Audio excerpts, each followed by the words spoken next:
Isomerase complete कर लिया था, सही ना? ऑप्टिकल आइसोमरेज हमने कंप्लीट कर लिया था। आज जो टॉपिक है, जो 11th वालों को भी स्टार्टिंग में समझ आ जाएगा, इसलिए करना है क्योंकि उनके कोर्स में है ये।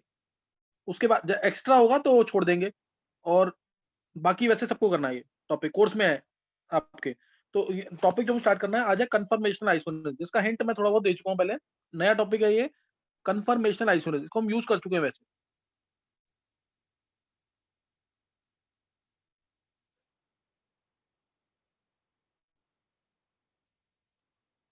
ये इसलिए 11th वालों को एंट्री दिया ताकि स्कूल में अगर हो रहा हो तो वहां पे और ढंग से समझ आ जाए। कन्फर्मेशनल आइसोमरेज, जीओसी सबने सब बच्चों ने बेसिक वाला जीओसी सब बच्चों ने किया हुआ है। बेसिक वाला जीओसी 11th वाले सब बच्चों ने किया हुआ है।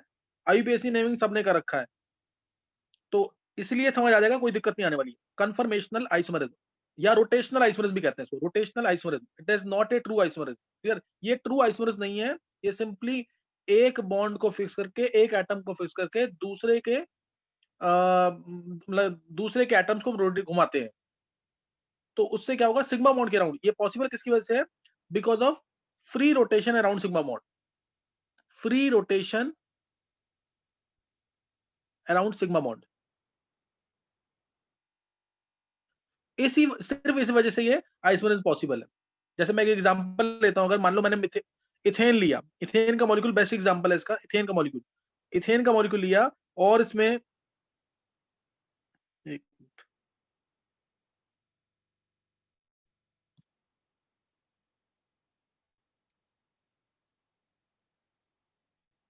इथेन का मॉलिक्यूल लिया, ये this is molecule of ethane. इसमें क्या करते हैं हम, एक एटम को कर देंगे फिक्स, एक एटम को फिक्स कर देंगे। इथेन का मॉलिक्यूल है, इसमें मैंने मान लो इसको फिक्स कर दिया, ये फिक्स कर दिया। दूसरे वाले कार्बन के जो एटम है, मैंने तुम्हें बोला भी इसको एज्यूम कैसे करना है। तुम एक स्टिक मान लो, एक स्टिक है तुम्हारे पास, उसके एक कॉर्नर पे है कार्बन, और ऐसे ही दूसरे कॉर्नर पे भी कार्बन है। दूसरे कॉर्नर पे भी कार्बन, एक कार्बन को फिक्स कर दिया, इस पार्ट को मैंने फिक्स कर दिया बिल्कुल। दूसरे वाले कार्बन के जो हाइड्रोजन है उसको, इस वाले बॉन्ड को घुमाएंगे हम, दूसरे वाले कार्बन के जो हाइड्रोजन है वो रोटेट करेंगे इस तरह से। तो इसलिए कंपाउंड रहता है सेम हमेशा। कंपाउंड क्या रहेगा? हमेशा सेम। तो इसलिए जो कन्फर्मेशनल आइसोमर्स होते हैं या रोटेमर्स जो होते हैं, रोटेमर्स भी कहते हैं, वो हमेशा आइडेंटिकल माने जाते हैं। वो हमेशा क्या माने जाते हैं? आइडेंटिकल। ध्यान रखना, कैसे सोचना है कि मान लो तुम्हारे पास एक स्टिक है, उसके एक कॉर्नर पे कार्बन है, दूसरे कॉर्नर पे कार्बन है। अगर उस स्टिक को बिल्कुल सामने से देखोगे तो तुम्हें एक ही कार्बन दिखेगा। ये मैं पहले भी बता चुका हूं तुम्हें, एक ही कार्बन दिखेगा इसके अंदर। और अगर hydrogen just at the back है, जैसा इस केस में मैंने शो किया है, हाइड्रोजन जो है जस्ट एट द बैक है, जैसे ये वाला हाइड्रोजन चेक करो एक बार, ये वाला hydrogen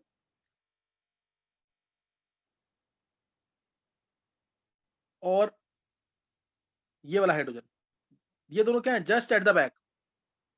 just at the back है। ऐसे ये वाला हाइड्रोजन है, इसके पीछे ये दिखेगा, ये वाला है, इसके पीछे ये दिखेगा।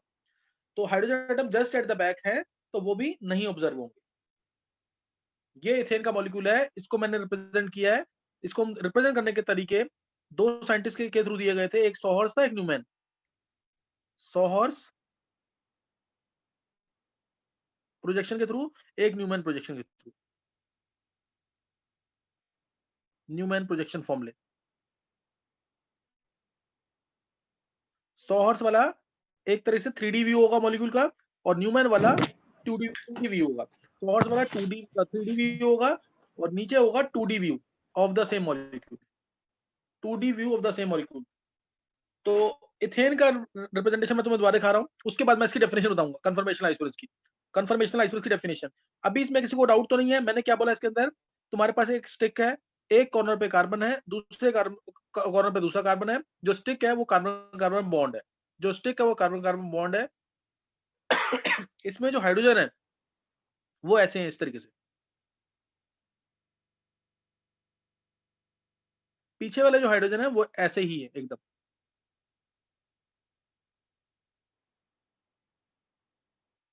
मतलब इस वाले एच के पीछे ये वाला एच है, इस वाले के पीछे ये, जस्ट एट द बैक ये।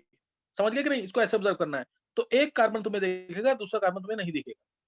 इसी चीज को मैं रिप्रेजेंट करूंगा via this sawhorse formula and Newman projection formula. तो नोट करेंगे इसको।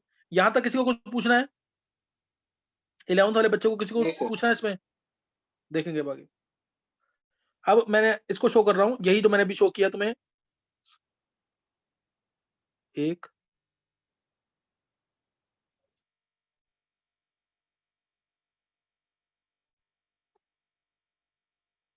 ये एथेन का मॉलिक्यूल है, ये एथेन का मॉलिक्यूल है, ये मैंने रिप्रेजेंट किया है वाया सॉ-हॉर्स फॉर्मूले। Clear? This is represented via saw-horse फॉर्मूले। सॉ-हॉर्स के थ्रू ये एक मॉलिक्यूल है। अब इसी का जो पीछे वाला कार्बन मैं उसको रोटेट कर रहा हूँ, इसी का पीछे वाला कार्बन मैं उसको रोटेट कर रहा हूँ इस तरीके से कि ये जो हाइड्रोजन है ये नीचे आ जाएगा। 180 पे रोटेट कर दिया इसको मान लो, तो ये ऐसे बन जाएगा। तो ये ऐसे बन जाएगा। एक कार्बन मैंने फिक्स रखा, पीछे वाले कार्बन को रोटेट कर दिया, तो ये H नीचे, ये वाला H जो है वो यहाँ आ जाएगा, ये वाला H जो है वो यहाँ आ जाएगा, ये चीज आ जाएगी। समझ गया कि नहीं? ये किसी को कोई डाउट इसमें जो मैंने रिप्रेजेंट किया है इसको? इसको ऑब्जर्व करोगे 3D में तो ही जाके क्लियर होगा ज्यादा। ऊपर वाली फॉर्म जो होती है वो स्टेबल कम है कि ज्यादा है? कौन सी फॉर्म ज्यादा स्टेबल मानोगे इसमें? सर ऊपर वाली। ऊपर वाली। चलो, कुणाल ने बोला है। Yes sir. अच्छा सही। सर नीचे मुकुल वाली, तो बोल, कम नीचे वाली फॉर्म ज्यादा स्टेबल सर होगी। स्टैगर्ड ज्यादा मानेंगे। हाँ, ये स्टैगर्ड फॉर्म है और ऊपर एक्लिप्स फॉर्म है। ऊपर क्या है? Eclipse form. ये स्टेबल कम होगी, ये एक्लिप्स, ये स्टैगर्ड। इसमें ये वाला H जो है इसका ये जस्ट एट द बैक है, जस्ट एट द बैक है, तो रिपल्शन क्या होंगी ज्यादा। तुम खुद ना एक पेन ले लो, तुम पेन के अराउंड 120 डिग्री पर ये 3 H लगा दो, ऐसे सोचो, और उस पेन के बैक पे भी 120 पे ऐसे लगा दो। ये जब ये जस्ट एट द बैक आएगा तो इसका इलेक्ट्रॉन, इधर जो 2 इलेक्ट्रॉन है, इधर जो 2 इलेक्ट्रॉन है, दोनों में रिपल्शन क्या होंगी? ज्यादा होंगी। और जब मैंने इसको घुमा दिया तो ये वाला तो ऐसे ही है, ये वाला थोड़ा सा एंगल पे हो जाएगा 60 डिग्री है कि नहीं, इसलिए रिपल्शन क्या हो जाएंगी? थोड़ी कम हो जाएंगी। स्टैगर्ड फॉर्म ज्यादा स्टेबल। कम ये हो सॉहॉर्स के थ्रू रिप्रेजेंट कर रहे हैं। This is represented via sawhorse. Sawhorse के थ्रू स्टैगर्ड को और एक्लिप्स को ऐसे रिप्रेजेंट करते हैं। इसके बीच में जो भी फॉर्म आएंगी ना उसको स्क्यू फॉर्म कहते हैं। मतलब 2 डिग्री से मैं, अभी ये तो मैंने कितने से घुमा दिया? 180 से पूरा घुमा दिया पीछे वाले कार्बन को। इसको मैं 2 डिग्री से, 3 डिग्री से, 1.5 डिग्री से, कितने भी डिग्री से घुमा सकता हूँ। तो ऐसे जो कन्फर्मेशंस आएंगी, ऐसे जो रोटेमर्स बनेंगे, वो कितने बनेंगे? सर इनफाइनाइट हो सकते हैं। ये इनफाइनाइट बनेंगे कि नहीं? ये जो इनफाइनाइट अरेंजमेंट्स बनेंगी, ये जो इनफाइनाइट अरेंजमेंट बनेंगी because of rotation of carbon-carbon single bond by fixing one atom, these are called as rotamers and the phenomena as rotational isomerism. तो यही डेफिनेशन है इसकी। The infinite number of, definition पूछते हैं, डिफाइन कन्फर्मेशंस और rotamers. The infinite number of momentary arrangements obtained, the infinite number of momentary arrangements obtained,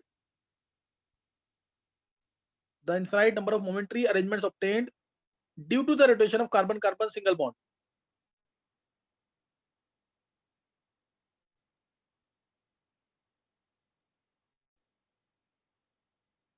Due to the rotation of carbon-carbon single bond are called as conformations or rotamers.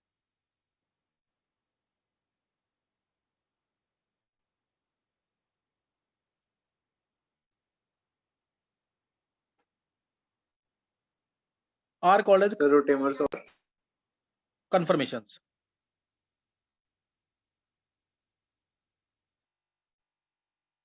Are called as conformations or rotamers.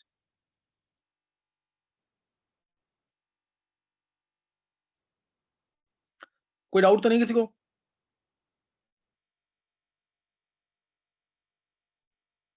Definition clear हो गई कि नहीं?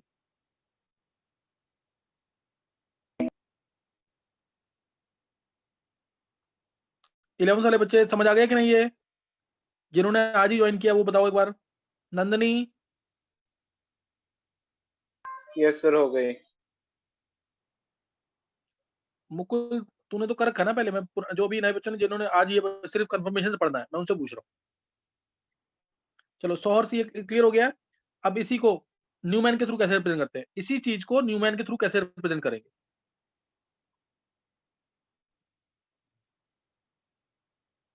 Newman के through.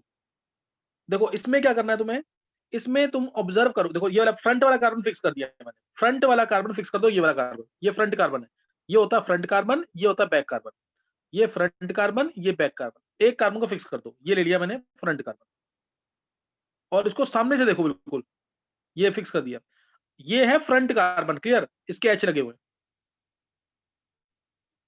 और ये back circle से show करेंगे back carbon, ये बैक कार्बन, फ्रंट कार्बन पे तीनों एच दिखा दिए मैंने, बैक वाले कार्बन पे जो एच दिखेंगे, एक्लिप्स केस में ये वाला हाइड्रोजन, ये वाला hydrogen just at the back है, तो ये ऐसे दिखेगा तुम्हें, ये दिखेगा बिल्कुल ऐसे, इसके जस्ट बैक पे, इसके पीछे डॉटेड में दिखाना, डॉटेड में दिखा दो, ये ऐसे पीछे वाला कार्बन, ये पीछे वाला कार्बन, नहीं समझ आया, ये एक्लिप्स फॉर्म है,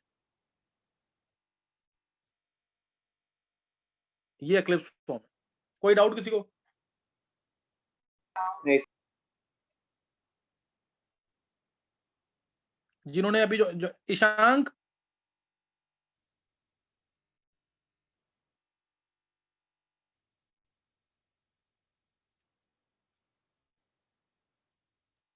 नहीं समझ आ रहा है इसका मतलब, जो नए बच्चों ने जिन्होंने ज्वाइन किया उनको क्लियर हो रहा कुछ कि नहीं? Yes sir.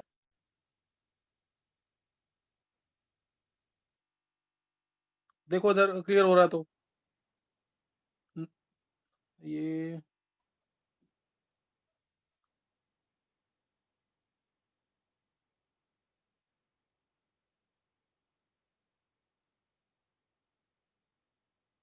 सिया,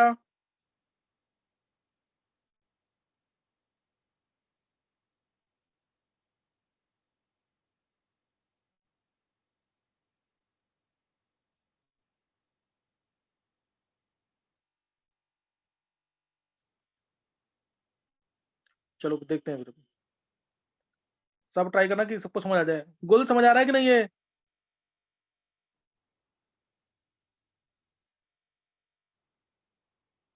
चलो फिर देख, ये देखो ये एक्लिप्स फॉर्म बना दी मैंने यहाँ पे, ये कौन सी फॉर्म है, एक्लिप्स फॉर्म, इसके बाद इसी को जब मैं ये बनाता हूँ, इसको न्यूमैन में बनाते हैं, अच्छा सही है ईशांक, इसी को अगर मैं इस फॉर्म में बनाता हूँ, किस फॉर्म में, स्टैगर्ड फॉर्म में, इस वाले को,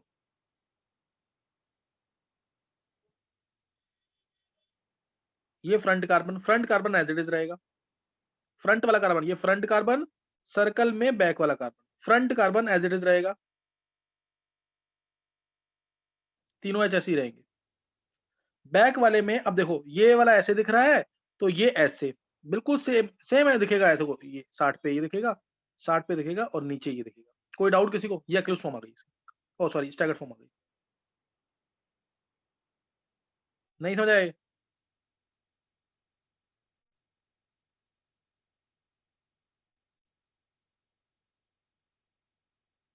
देखो समझ आ गया कि नहीं ये?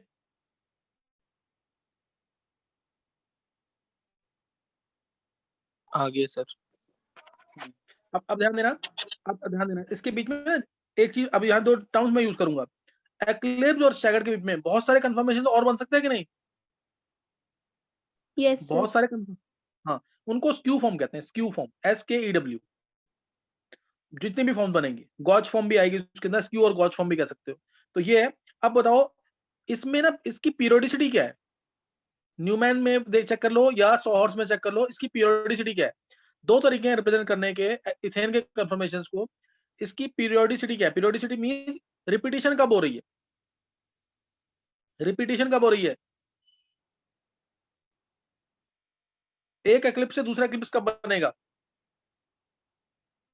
180 डिग्री के बाद।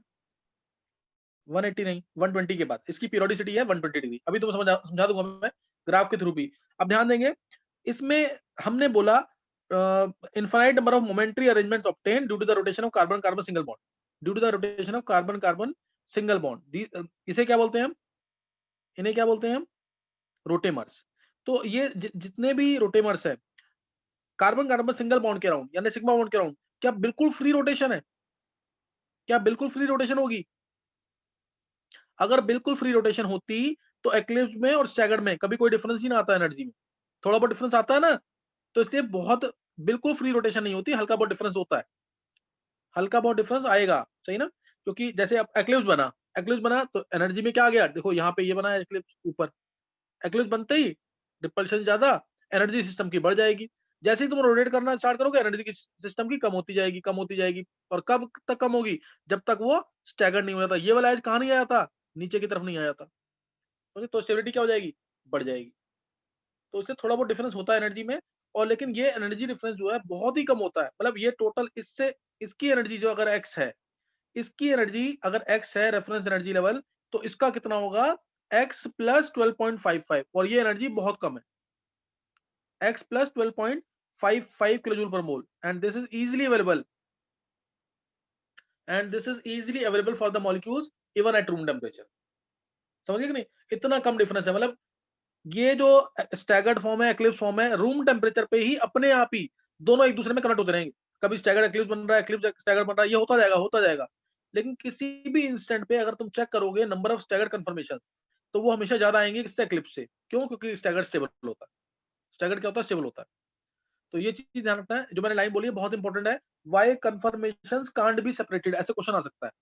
Y conformations are not isolable, why they are not separated, because the energy difference, ध्यान सुनेंगे, because the energy difference between staggered and eclipse conformation is very less, bracket में लिख सकते हो 12.55 kilo joule per mole, because the energy difference between staggered and eclipse conformations is very less, and that is 12.55 kilo joule per mole. ये बहुत कम है, and this is easily available by the collision of molecules at room temperature.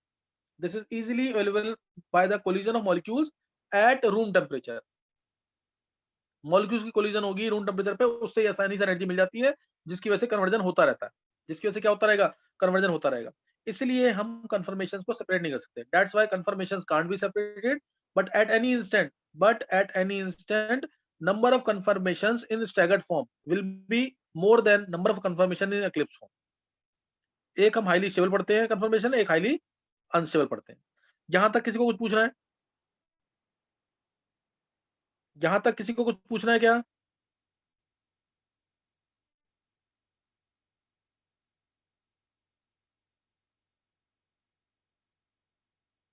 Mukul? नहीं sir, आगे सब समझ। चलो ये समझ आ गया यहाँ पे। अब ध्यान देंगे, अब एक चीज देखना, हाँ सही आलेख, देखो अब एक चीज पे ध्यान देना। अगर मैं तुमसे कहूं पीओएस की, अगर मैं बात करता हूं पीओएस की, तो पीओएस जो है वो किसमें आ सकता है? पीओएस किसमें आ सकता है और सीओएस किसमें आ सकता है, बताओ?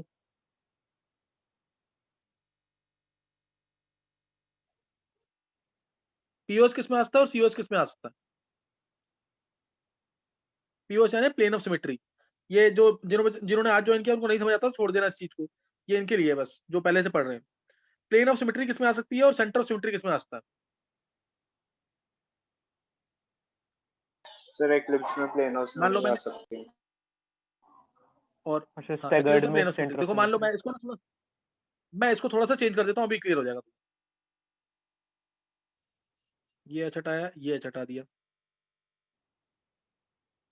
देखो मैं इसको थोड़ा सा चेंज कर रहा हूँ, एच डी टी ये कर दिया मैंने। ऐसे ही नीचे भी मैंने जब रोटेट किया, जब मैं घुमाऊंगा इसको, तो ध्यान देंगे घुमाने पर मैं बॉन्ड्स हटा रहा हूं यहां से।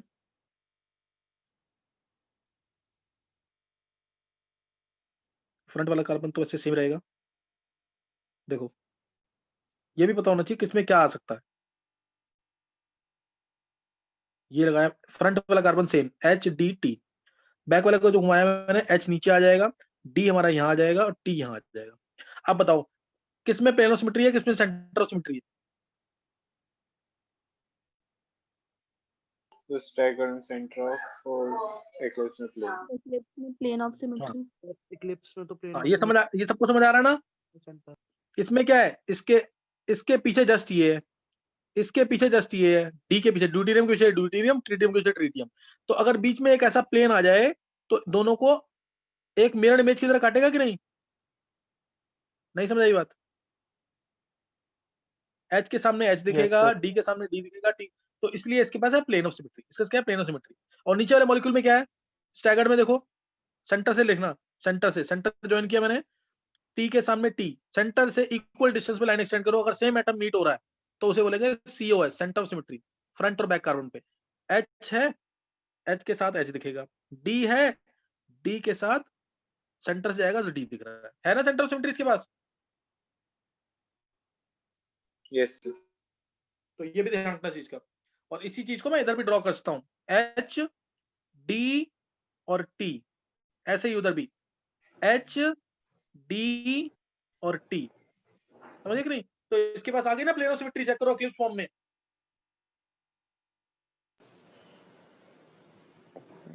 फ्रंट वाले कार्बन को थोड़ा सा आगे खींच लो, अपने आप दिख जाएगा तुम्हें। सेम चीज है ना एक्लिप्स, पीओस आ रहा है इसके पास, अगर sir. लाइक मॉलिक्यूल Yes, है तो sir. पीओस आ जाएगा। और ऐसे ही इस वाले में देखो HDT लगा दो पहले तो, अब मैंने इसको घुमा दिया है, अब मैंने इसको घुमा दिया 60 डिग्री से, तो क्या अभी देखो इसमें, अब इसमें आ जाएगी सेंटर ऑफ सिमेट्री की नहीं, इसमें आएगी क्या, सेंटर ऑफ सिमेट्री। कैसे, यहाँ T दिखेगा तुम्हें, यहाँ D दिखेगा, यहाँ H, देखो अब H है तो नीचे H, T है तो इधर T, D है तो इधर D, समझ आया कि नहीं? ये देखो समझ आ गया कि नहीं? Yes, sir. अब इसमें एक टर्म आती है, ध्यान सुनेंगे, डाईहेड्रल एंगल। कौन सा एंगल बोल रहा हूं मैं, डाईहेड्रल एंगल, समझिए कि नहीं? कौन सा एंगल है dihedral angle? Angle between two same groups present in two different planes, dihedral angle, angle between two same groups present in two different planes, alpha से डिनोट करते हैं इसको, angle between two same groups present in two different planes.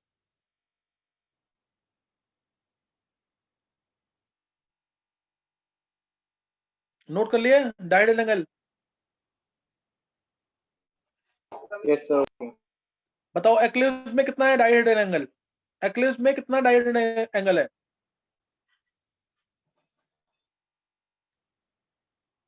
0। हाँ 0 degree का। सबको समझ आ गया कि नहीं? ये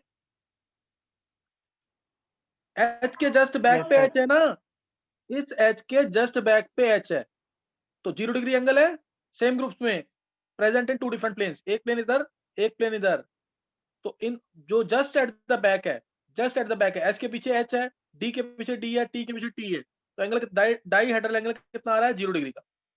डाईहेड्रल एंगल कितना आ रहा है, 0 डिग्री का, DHA 0 डिग्री।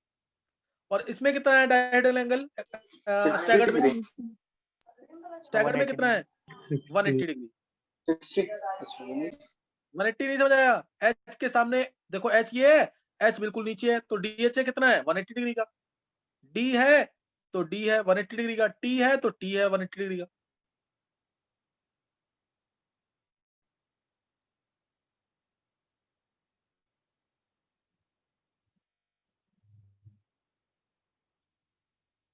नहीं समझ आया? आ गया सर। तो इस तरह से निकल जाएगा ये, सही ना, इस तरीके से निकल जाएगा। कोई डाउट तो नहीं किसी को? डाईहेड्रल एंगल समझ आ गया? हाँ सर. नेक्स्ट टर्म देखेंगे, नेक्स्ट डाईहेड्रल एंगल मैंने बता दिया, नेक्स्ट टर्म इसके अंदर है torsional angle. Torsional angle note कर लेंगे, टॉर्सनल एंगल ये सब पूछे जाते हैं पेपर में,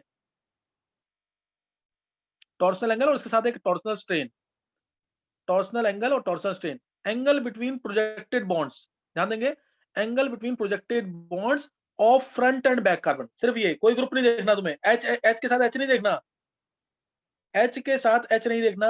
एंगल, टॉर्सनल एंगल क्या है, angle between projected bonds of front and back carbon atom, front और बैक कार्बन एटम के बॉन्ड्स में क्या एंगल बन रहा है, सिर्फ ये देखना है तुम्हें, चाहे H के साथ मिथाइल लगाओ, इथाइल लगाओ, D लगाओ, कुछ भी लगाओ, और इसकी वैल्यू जो होती है टॉर्सनल एंगल की, 0 से लेकर थीटा से रिप्रेजेंट करते हैं, 0 से स्टार्ट होता है 60 पे खत्म हो जाता है, बस 0 से 60 में वैल्यू होती है इसकी, 0 से 60।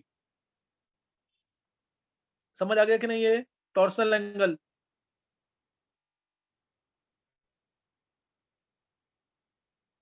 Yes sir. देखो टॉर्सनल, हाँ तो टॉर्सनल एंगल बताओ कि एक्लिप्स में और स्टैगर्ड में टॉर्सनल एंगल कितना है? 0 और 60। 0 और 60 कैसे आ गया? फ्रंट और बैक कार्बन एटम के बॉन्ड्स में डिफरेंस देखो ना, 0 है इसमें और स्टैगर्ड, अच्छा तुम ये बोल रहे हो क्या स्टैगर्ड में 60 है? Yes sir. हाँ बिल्कुल विधि ने बोला, रितिका ने? सर विधि। बहुत अच्छे विधि। देखो इसमें 0 डिग्री का है, फ्रंट कार्बन और बैक कार्बन चेक करो, ये फ्रंट कार्बन, ये फ्रंट, ये बैक, बैक, फ्रंट और बैक एंगल कितना आ रहा है? 0 डिग्री का। ऐसे ही इसमें देख लो तुम, फ्रंट और बैक कार्बन में कितना टॉर्सल एंगल है? 0 डिग्री का। इसमें कितना आ रहा है फ्रंट और बैक कार्बन में एंगल? बोलो, फ्रंट और बैक कार्बन में क्या डिफरेंस आ रहा है? चेक करो एक बार।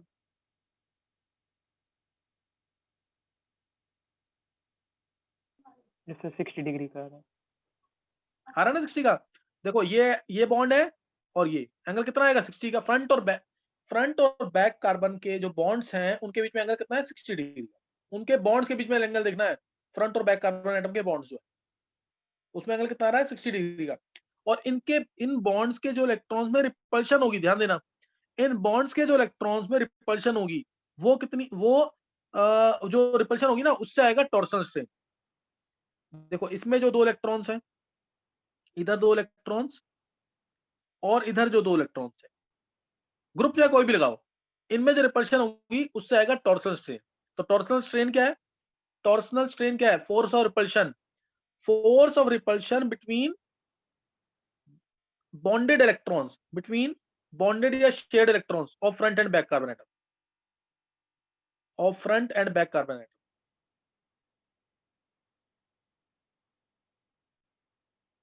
समझ आ रही बात है कि नहीं? ये फोर्स और रिपल्शन, फोर्स और रिपल्शन बिटवीन, सर बोलो बोलो, ये थीटा एक्लिप्स में कितना था?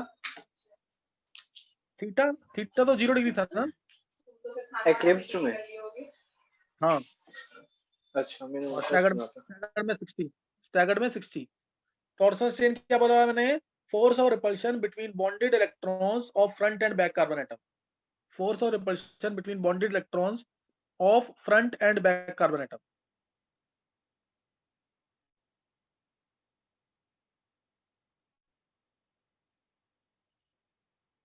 समझ आ गया कि नहीं है? Yes sir. कोई डाउट? No sir. तो ये मैंने यहाँ पे बताया तुम्हें डाइहेड्रल एंगल क्या होता है, जिसकी वैल्यू अल्फा से डिनोट करते हैं उसको, और उसकी वैल्यू 0 से 360 तक जा सकती है। फिर दूसरा मैंने बताया डाइहेड्रल एंगल क्या था? Angle between two same groups present in two different planes, 0 से लेकर 360 तक जा सकता है। फिर मैंने बताया टॉर्सल एंगल, फ्रंट और बैक कार्बन एटम के जो जिस बॉन्ड से बॉन्डेड है दो ग्रुप्स, उन बॉन्ड में जो एंगल आएगा, angle between projected bonds, angle between projected bonds of front and back carbon atom, उसे बोलते हैं हम टॉर्सनल एंगल। उसे क्या बोलते हैं? Torsional angle, that is called as torsional angle. तो उसे क्या कहते हैं, जो एंगल आएगा वो है टॉर्सल एंगल, और उसकी वैल्यू 0 से लेकर 60 तक होगी। और इनके जो बॉन्डेड इलेक्ट्रॉन्स है फ्रंट और बैक कार्बन एटम के, उनमें इनके बॉन्डेड इलेक्ट्रॉन्स में जो रिपल्शन होगी उससे आएगा टॉर्सल स्ट्रेन। यहां तक किसी को कोई डाउट नहीं रहना चाहिए इस पर। फिर अगर मेरे को नेक्स्ट देखेंगे, अब इसका ग्राफ भी देख लेते हैं इथेन वाले। इथेन वाले का ग्राफ देखो, CH3 था, तुम्हें ये पता है ये था एक्लिप्स, ये एक्लिप्स है। अब मैंने इसको जब 180 से घुमा दिया, ऊपर नीचे कर दिया, तो बन गया स्टैगर्ड। ये ऐसे हो गया स्टैगर्ड, ये बन गया ये एक्लिप्स, ये स्टैगर्ड। अगर मैं इसको रिप्रेजेंट करूं न्यूमैन में ये सॉहर्स में रिप्रेजेंट किया मैंने, ये किस में रिप्रेजेंट किया है? सॉहर्स में। न्यूमैन में देखेंगे फ्रंट कार्बन गिरा, बैक कार्बन सर्कल से, एक मिनट,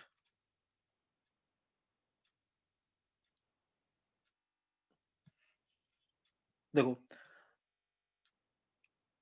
फ्रंट कार्बन और बैक कार्बन दोनों एक साथ शो कर रहा हूं मैं, H H H H, just at the back H H, ये आ गया। ये एक्लिप्स है, इसको मैंने घुमा दिया 60 से घुमा दें तो क्या बन जाएगा?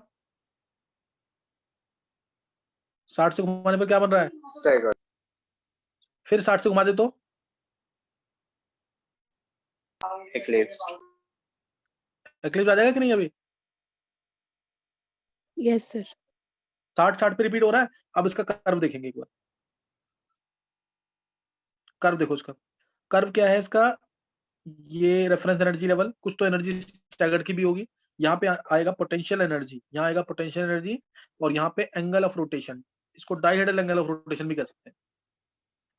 Angle of rotation, dihedral angle of rotation, DHA। DHA। अब देखो इसके अंदर क्या आएगा? यहाँ से स्टार्ट किया मैंने 0 डिग्री से, 0 है, 0 से स्टार्ट किया, 0 से स्टार्ट किया, इसमें एंगल 0 डिग्री का, फिर एंगल कितना है? 60 डिग्री का। 0 से 60 एंगल दिया, 60 पे आते ही एनर्जी हो जाएगी मिनिमम, बन गया स्टैगर्ड, फिर मैक्सिमम एक्लिप्स, फिर 60 से स्टैगर्ड, फिर एक्लिप्स, फिर स्टैगर्ड। समझ आ रहा है कि नहीं? है नहीं समझ आ रहा? आ रहा है सर। यहाँ पे एक्लिप्स है, यहाँ पे स्टैगर्ड है, यहाँ पे फिर एक्लिप्स। देख लो जल्दी से बना देता हूँ मैं, एच एच, ताकि तुम्हें प्रैक्टिस रहे बनाने की। एच एच एच एच, नीचे क्या आ गया? स्टैगर्ड, इस तरीके से ये स्टैगर्ड आ गया।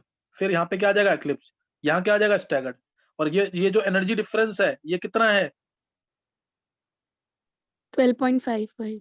55 kilojule per mole, and this energy is easily available by the collision of molecules at room temperature, so they are interconvertible. So all conformations of ethane are interconvertible, but at any instant we have more number of conformations of staggered form rather than eclipsed form. क्योंकि staggered form क्या है? ज्यादा stable है। क्यों ज्यादा stable है? क्योंकि repulsion जो होंगे इसमें कम होंगे। रिपल्शन क्या होते हैं? कम होते हैं। क्लियर है कि नहीं है? रिपल्शन कम, एनर्जी कम, सिस्टम की स्टेबिलिटी ज्यादा। Energy difference between staggered and eclipse is only 12.55 kilojoule per mole, and this energy is easily available by the collision of molecules at room temperature.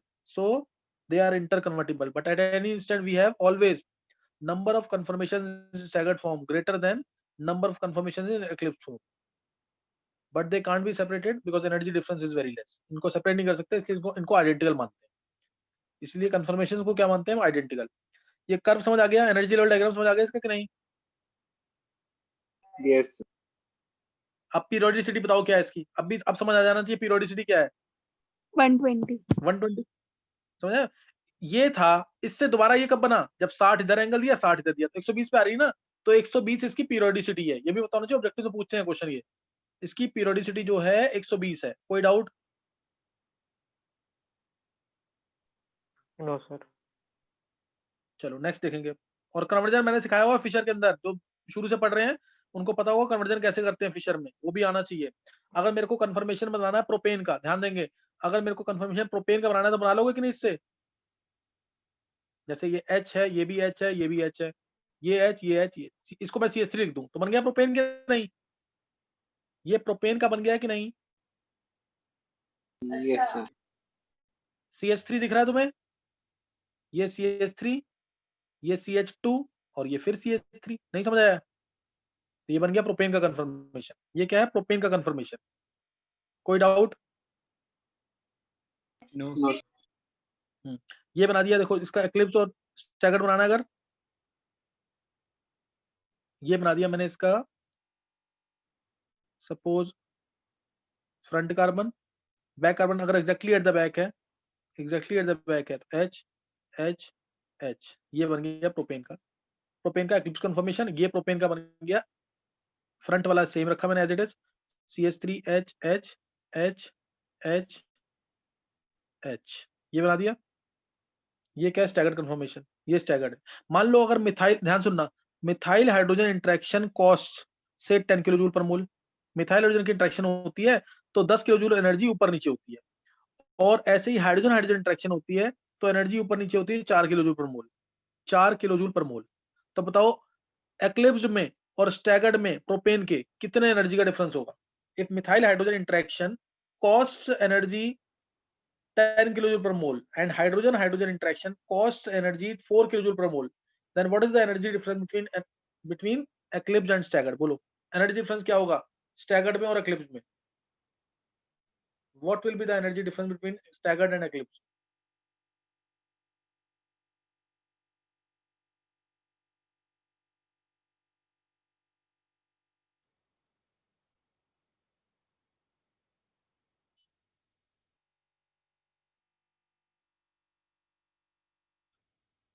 बोलो आंसर।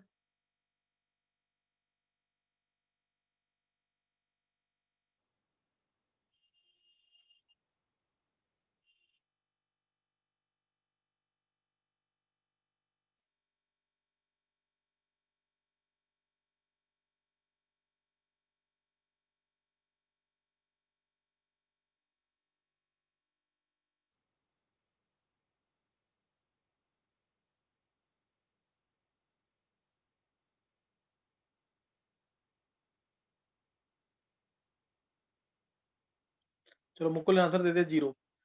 और कौन देगा आंसर इसका? जल्दी दो answer.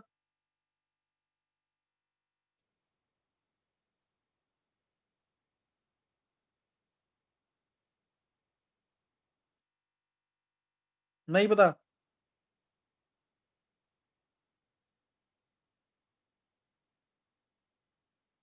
लक्ष्य, दक्ष, श्रेया, पर्यंत, आंसर दो इसका।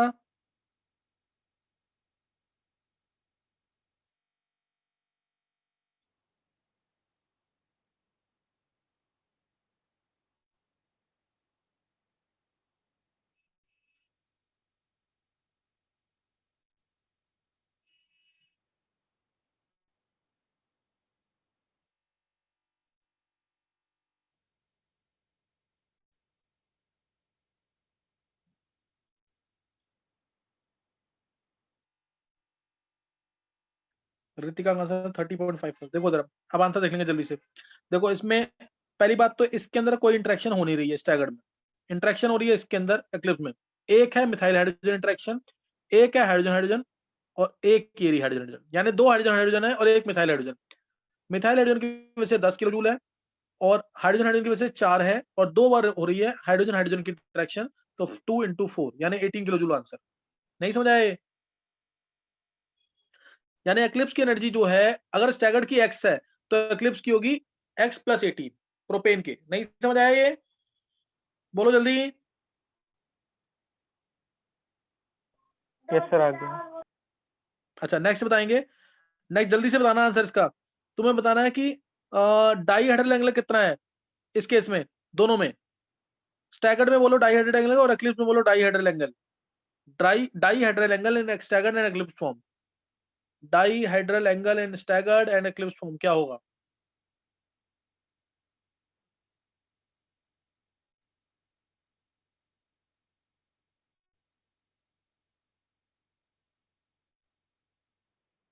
बोलो जल्दी। सम्यक तू बोल जल्दी से। डाई हेड्रल एंगल एक्लिप्स में बोल, पहले एक्लिप्स में। सर एक्लिप्स में तो 0 होगा सर, क्योंकि सेम ग्रुप नहीं है CH3 और H। तो ये एच सेम नहीं दिख रहा क्या तेरे को?